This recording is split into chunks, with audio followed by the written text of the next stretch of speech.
अस्सलाम वालेकुम viewers. Python series की क्लास 6 में सर अली रज़ा की तरफ से सबको वेलकम।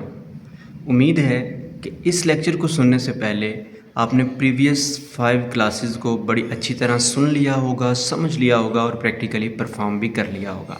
तो चलते हैं आज के टॉपिक की तरफ। आज का हमारा टॉपिक है नेस्टेड इफ़ स्टेटमेंट।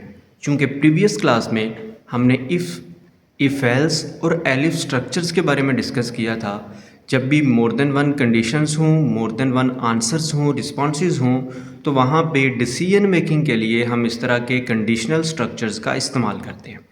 अब आज का हमारा टॉपिक नेस्टेड इफ स्टेटमेंट है। तो नेस्टेड हम कहते हैं किसी एक स्ट्रक्चर के अंदर किसी दूसरे स्ट्रक्चर को इस्तेमाल करना। नेस्टेड इफ से मुराद ये होगी कि an if statement within an if statement, मतलब एक इफ स्टेटमेंट के अंदर हम मज़ीद दूसरी इफ स्टेटमेंट इस्तेमाल करेंगे। ज़रा इसके सिंटैक्स को देखिएगा।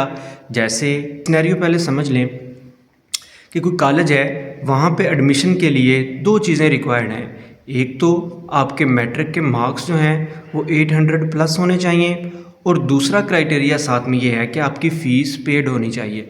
तो यहाँ पे हम सिंटैक्स कैसे अप्लाई करेंगे, वहाँ पे ये होगा इफ़ मार्क्स ग्रेटर देन 800, उसके अंदर दूसरी कंडीशन हम दोबारा ऐड करेंगे if fees is equal to paid.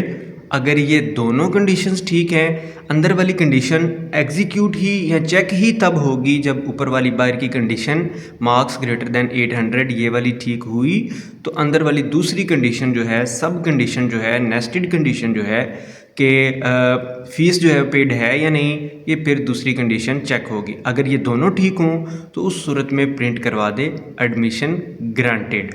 और अगर बाहर वाली कंडीशन तो ठीक थी कि मार्क्स 800 प्लस थे, लेकिन अंदर वाली कंडीशन ठीक नहीं है, तो फिर उसका दूसरा स्ट्रक्चर जो है एल्स का, नेस्टेड एल्स के अंदर, इनर एल्स के अंदर हम ये मेंशन करवा देंगे प्रिंट, उसमें लिख देंगे कि जनाब आपके मार्क्स तो ग्रेटर हैं, fees not paid, fees paid नहीं है। और इसी तरह ये दोनों तो इनर थे, इफ़ बी और एल्स बी, इसके बाहर आउटर साइड पे हम एक एल्स लगा देंगे जो ऊपर वाले इफ़ के साथ लिंक्ड होगा। अगर बाहर से ही उसके मार्क्स ही 800 प्लस नहीं होते, तो अंदर वाली इन दोनों इफ़ को और एल्स को बिना देखे वो डायरेक्ट बाईपास से होते हुए एल्स में चला जाएगा और आपको डिस्प्ले करवा देगा कि एडमिशन नॉट ग्रांटेड। यहाँ तक कि सिंटैक्स को एक दफ़ा दोबारा देखिए, और इसको समझने के बाद अब चलते हैं अपनी मोबाइल स्क्रीन पे, ताकि इस चीज़ को हम प्रैक्टिकली भी देख सकें। ओके जी, मैं अपनी एप्लीकेशन पे एक छोटा सा कोड लिखता हूँ। कोड को ज़रा समझिएगा। सबसे ऊपर प्रिंट एफ में लिखा है finding largest from A B and C. 3 number है, तीनों में से लार्जेस्ट फाइंड करेगा हमारा कोड। अब तीनों के लिए मैंने बारी बारी इनपुट के फंक्शंस ऐड कर दिए हैं। Input enter the value of A, enter the value of B, enter the value of C. सबसे पहले जब कंडीशन लगानी है तो if A greater than B, इसके अंदर जो सब कंडीशन है वो क्या है, ए ग्रेटर देन सी। अब ये दोनों कंडीशंस अगर ठीक होंगी तो उस सूरत में प्रिंट क्या करवा देगा, A is largest, A B से भी बड़ा है और ए सी से भी बड़ा है। और अगर सिर्फ ये बाहर वाली कंडीशन ठीक थी, ए बी से बड़ा था, लेकिन अंदर वाली दूसरी कंडीशन ठीक नहीं थी, ए सी से बड़ा नहीं था, मतलब फिर एल्स वाला चल जाएगा कि ए बी से तो बड़ा था, ए सी से बड़ा नहीं था, मतलब सबसे बड़ा क्या था, सी इज़ लार्जेस्ट। और अगर ये बाहर से ही कंडीशन ठीक नहीं होती, ए बी से बड़ा नहीं होता, तो मतलब फिर क्या है, ए तो बड़ा नहीं रहा, अब बी और सी का आपस में मैच है। उस सूरत में डायरेक्ट ये बाहर एल्स में आ जाए। एल्स में भी दो चीज़ें हमने लिख दी हैं कि अगर बी बड़ा हो सी से तो बी लार्जेस्ट प्रिंट करवा दे, अदरवाइज़ प्रिंट करवा दे सी इज़ लार्जेस्ट। तो अब इस सारे के सारे कोड को हम अगर रन करते हैं तो ज़रा देखिएगा रिजल्ट्स को। Finding largest from A B and C, enter the value of A. यहाँ पे मैं ए की कोई सी भी डमी वैल्यू खुद से असाइन कर देता हूँ। फिर इसी तरह बी की पूछेगा, सी की पूछेगा, जो लार्जेस्ट होगा वो।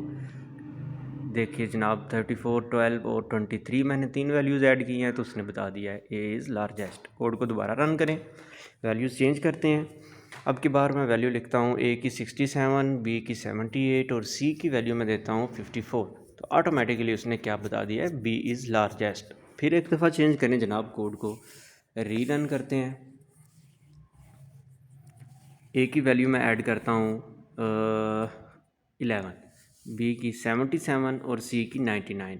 कोड को जब एंटर किया मैंने तो उसने बता दिया है C is largest.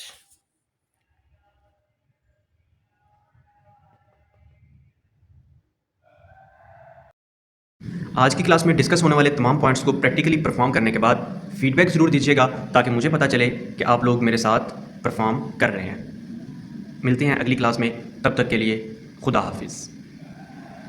If you are new here, kindly subscribe our channel and press the bell icon.